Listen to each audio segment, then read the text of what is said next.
Hi there. In this video, I'm going to give you a quick overview of how I got the arrangement to this point. So since last video, I've gone through to make a few more changes to this track. So I'm just going to play you a quick snippet of the previous version.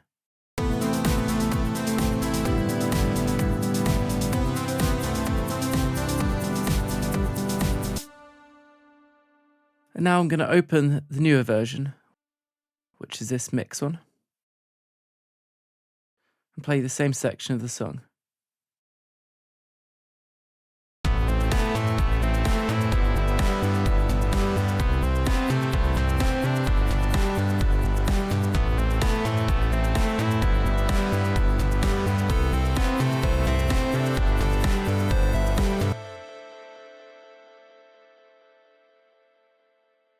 So you may have noticed it sounds quite different now. There's a few drastic changes which I made. So the first one which you will have noticed is the lead part. So if I solo this track by right clicking, then open up the channel rack,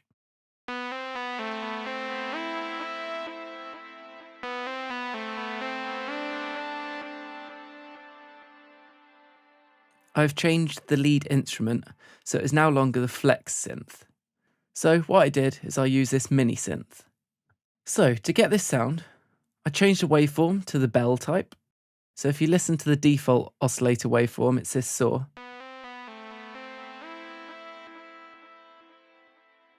Now if I change it over to bell,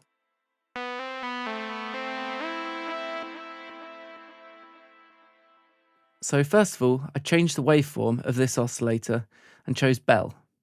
Another thing I did was change the voice mode from poly to lead. So now it'll only play one note at a time. I've also increased this slide time. So if any notes overlap, it'll bend from the first note up to the second. The envelope I've changed slightly by reducing the decay and sustain and increasing the release. The filter I moved down so it's just below the halfway point and gave it a tiny bit of resonance. Filter envelope I didn't touch, and I haven't used the LFO. The last thing I did was use the effects. So I turned on this delay.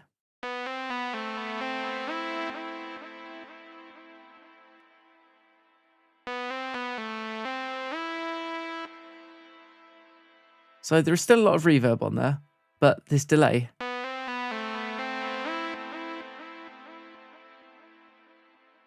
is built into the mini synth. I've also given it a little bit of chorus too. I didn't bother with the phaser or the distortion. So that's just to quickly show you how I created this sound. I'm just going to right click and unsolo this track. Another difference you may have noticed is the drums. So first of all, I changed the kick. So I've used this sample, Groove Kick 28. I just found that in the browser. I've also changed the sound of the hi-hat, and I've added in a high tom and a low tom part. Something I did differently when programming this high and low tom was use the MIDI note properties. So I opened up the MIDI note properties tab, then scrolled over to the note here. Now if I select the part, you can see here the low tom is on the note C, which is default for the step sequencer. But the high tom, I've shifted up to an E.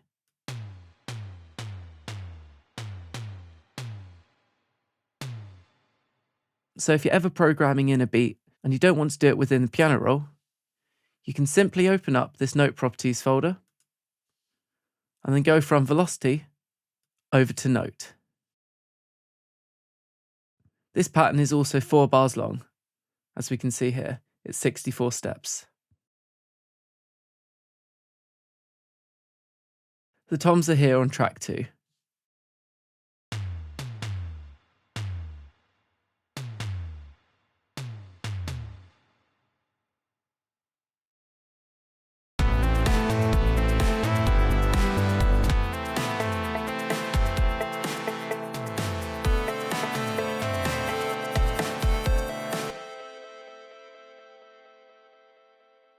I've also changed the arrangement slightly. I've left in a couple of the parts which are muted, so the drums in the intro are now gone, and the bass in the intro is now gone, and I've muted the pad and some other parts throughout the track. I didn't want to do all of these on camera as it would take too long, and you didn't need to see every step involved as I've shown you the majority of them. However, I thought I should just give you a quick overview of how I got to this point. In the next lectures, I'm going to be showing you how I mixed this. So as you may have noticed, it sounds quite different, not only the arrangement, but also the general sound of the mix. Thanks for watching, I'll see you in the next video.